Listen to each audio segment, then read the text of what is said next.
few weeks, Tony. This man a few words, but they're great words. Yeah.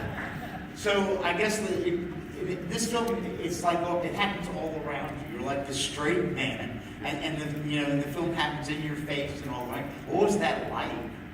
There was a lot of conversations before we started between Stanley and myself where, they said, Stanley was like, look, this is a movie that is literally watching paint dry. And you have to sit perfectly still, so make it interesting. I was like, oh, okay, well, fine.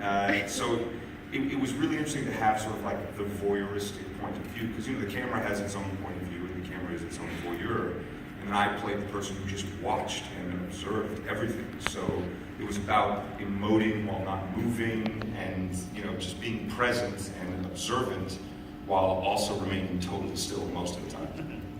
Yeah, I mean, you did like the business, like when you dialed the phone and you lit a cigarette. It was like real business. I mean, it was in a punctuation. Yeah, well, I had to sit still most times, so when I had to dial the phone, it was really milk this moment, and now a cigarette, and anything I could do to move. And how long was the shoot? 4 weeks. And where was it shot? London. We shot in London, all in Twickenham Studios. Okay. Well, it's going to have to be short because we started so late. But are there any questions from the audience? Okay, thank you guys. Thank you. The question was, where is the cemetery?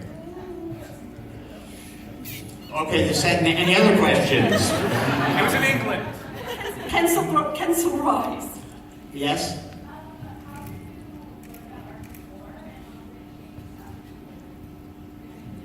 How did you look at art before, and did it change how you look at art now? I've always been a big appreciator and sort of patron of the arts. I work in the arts, just a different medium than paint.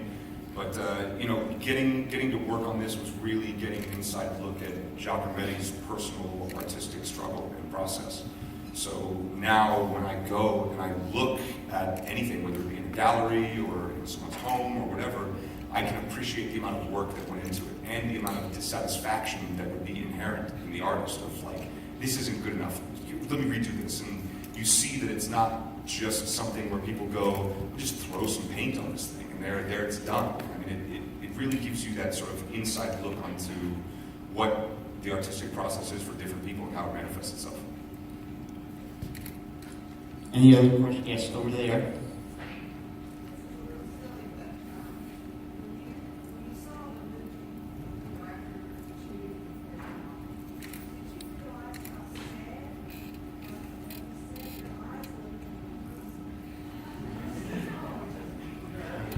The question was, when you saw the movie after it was done, did you realize how sad your eyes looked? I believe is the question. I think my eyes are always sad.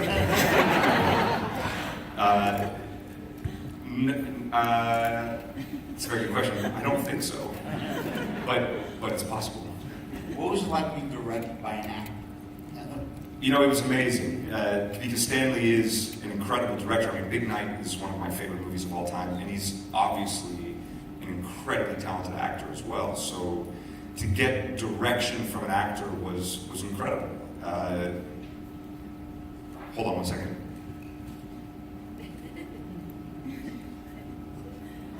Okay, so Stanley bought this book. He bought the rights to the book when he was 27 years old.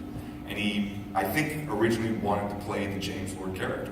And he sat on it, and he worked on it, I can't. And this was a passion project of his for a long time. And I showed up, and the first 3 days were rough.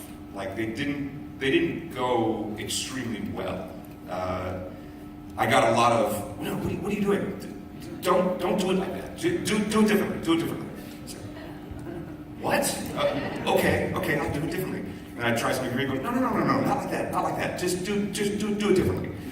And that was the first 3 days, as Gail can kind of attest. And then on the morning of the fourth day, I woke up and it hit me that, oh my God, Stanley bought this because he wanted to play this. Okay. I'm going to do a little bit of like a Stanley Tucci impersonation. And I showed up on the fourth day, and I tried to deliver my lines in my head like I heard Stanley delivering the lines. And he walked up to me after the first take and he goes, "That was great. Do it again, just like that."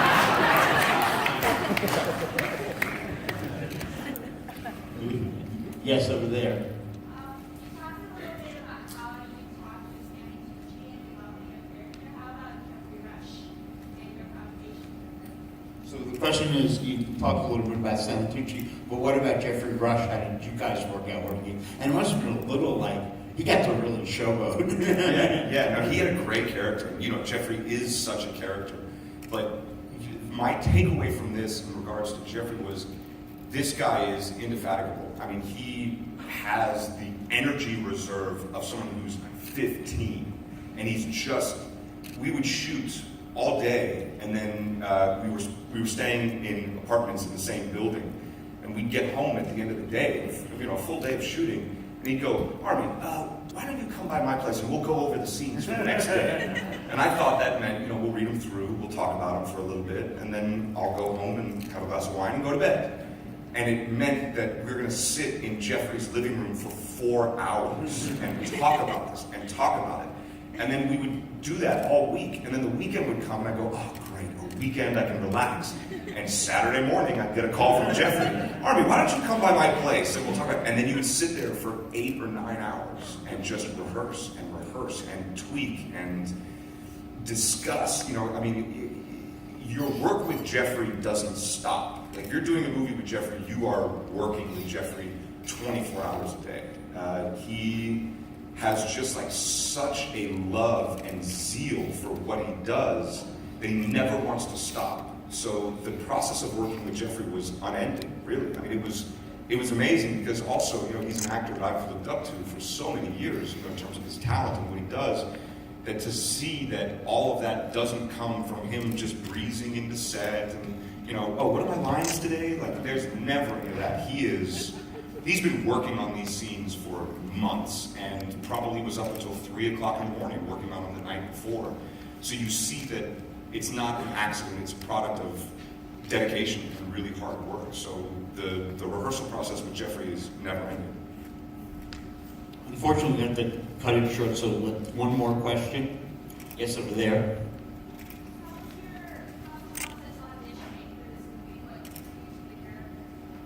What was auditioning for this movie like, and what did you use to get the character?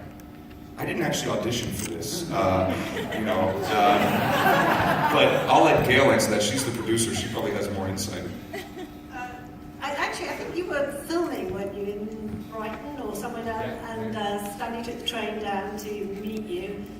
He already knew that he wanted you to play the part. He said, "I'm going to persuade Armie, this is how it's going to be." And he called me from the train on the way back and he went, "Oh, he's just too handsome, just too handsome." "Oh, he's brilliant." And that was it, that was the audition. He probably came down to try to convince me and sat down and said, "Listen, I have a movie." I was like, "I'm in." "Stanley, I'm in." Yes. So it was pretty quick. Well, it was a great stream.